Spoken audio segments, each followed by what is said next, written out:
Hi, it's Ursula from ursula-smith.com, and I have a piece of cardstock that I put Distress Crackle Paste on. I'm trying to see if I can read that.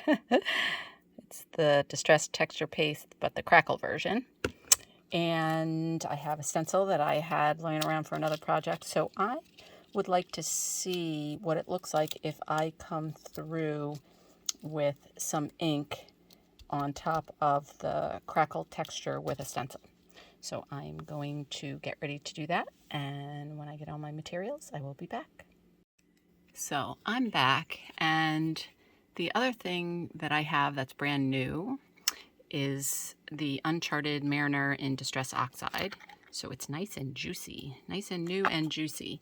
So I'm going to try and stencil with this, and I'm just going to use one of my makeup brushes that I get on Amazon and stencil through the design.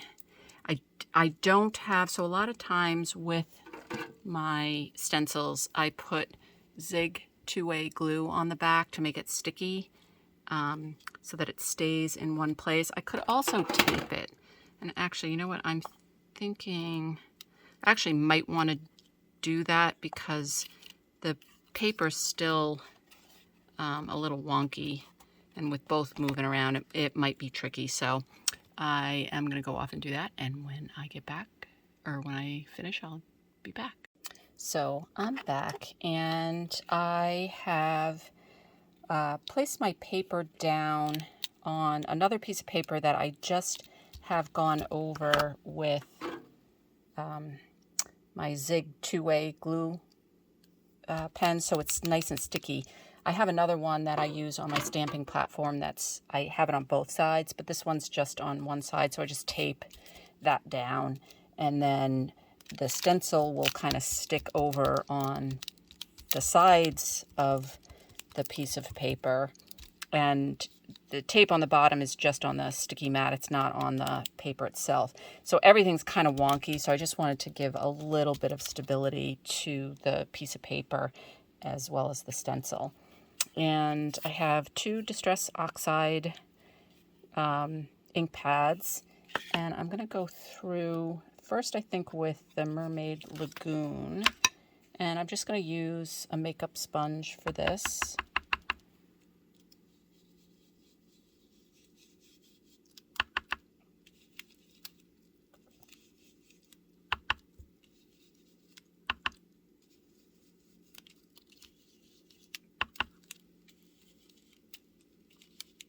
I'm trying as much as I can to not move the stencil. A lot of times I put that two-way Zig pen on the back of stencils, and especially for something this intricate, that would have been the right call, but I didn't do it for this one for some reason, and so we're just going to go with it. The ink is a little bit easier than, say, a spray. Sprays will just feed under if the stencil isn't stuck down really well. So I could clean this off just to get some of that ink off. And then I'm going to go in. So the next one I'm using is the Uncharted Mariner. And I'm just going to kind of shade a little bit, just so I get a little bit of difference in tone.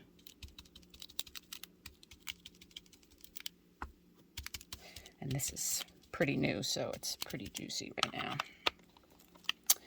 Okay, so let's lift up the stencil. Cool. So again, this is Distress Oxide, and so I should be able to come over with regular spray stains and that oxide should resist. Now with the crackle paste, I'm not sure how well the spray stain will stick to it.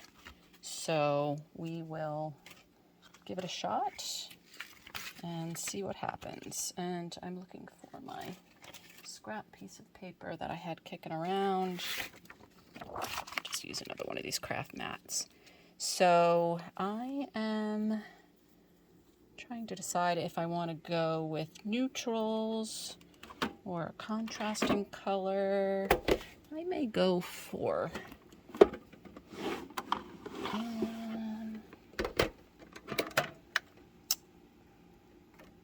maybe I'll go for a neutral this time. I usually go with bright colors, so let's try something different and see what happens. So this is Vintage Photo, and again I'm just going to spray.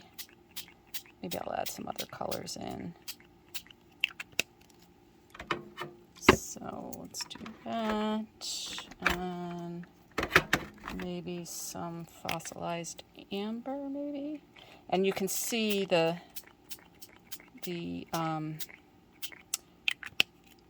Distress Oxide is already oxidizing because of the liquid in the spray stain. And I am thinking that crackle may not take the spray stain. So this might be a fail. Let's see if I can find a mop-up piece of paper. I'm just going to use something I don't care about. Let's see if I can mop up some of that splotchy ink. Let's see if that, sometimes that will fix the problem. Not always. And not today. So interesting. That just literally obliterates everything. Spritz it with water. You can see what happens. And pretty much just takes everything right off. So we could actually start all over again. So that is interesting. That texture paste does not seem to want to really take up the water-based inks. So now if I were to come back over with the stencil again, which I could, but because of the paper's now wet, it is going to oxidize. So I can kind of show you what I mean. Oops. Stop.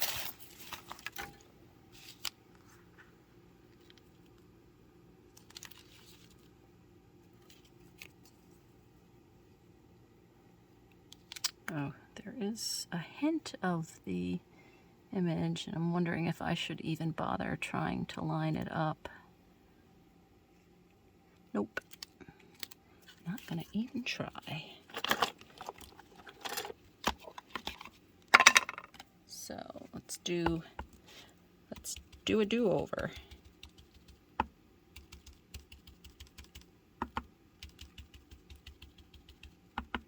I kind of like that faded look though. So this may actually look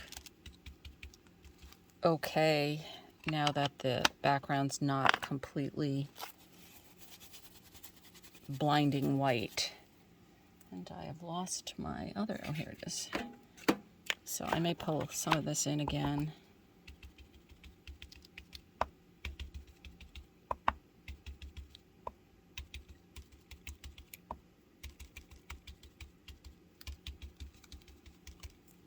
And then I think what I'll do is I'll just go ahead and let that dry and see,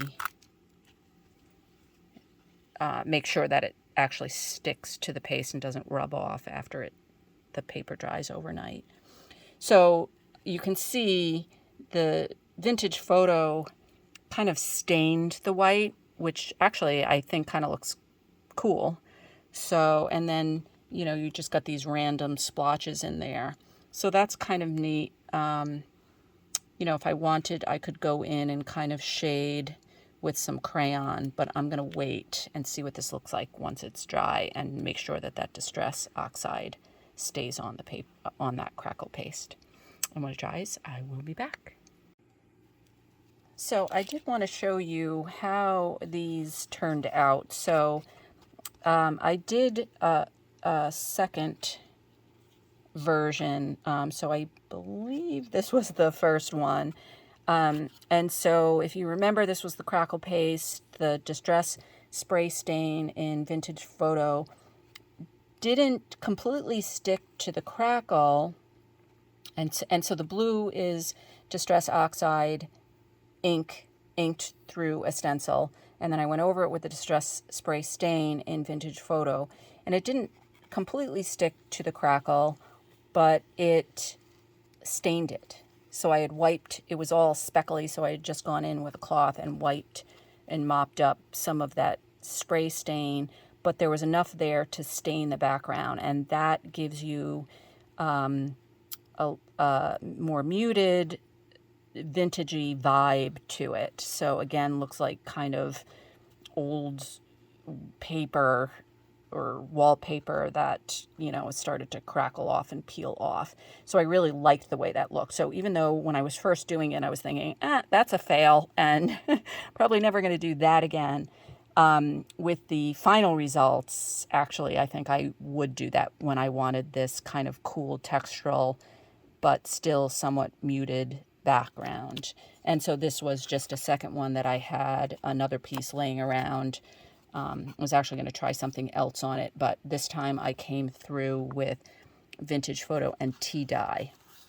And so in the areas where I had less of the crackle paste, maybe even missed it altogether, the spray stain obviously stuck. And so again, you kind of get that vintagey look to it. So pretty cool for a background that you would then bring, you know, put your sentiment or some kind of embellishments or flowers or whatever you were going to do on top of it. But like I said, originally when I first was playing around with this technique and filming it, I was thinking, okay, yeah, never going to do that again. But now that it's dried, hey, I think I will. So thanks again for joining me, and we'll see you next time.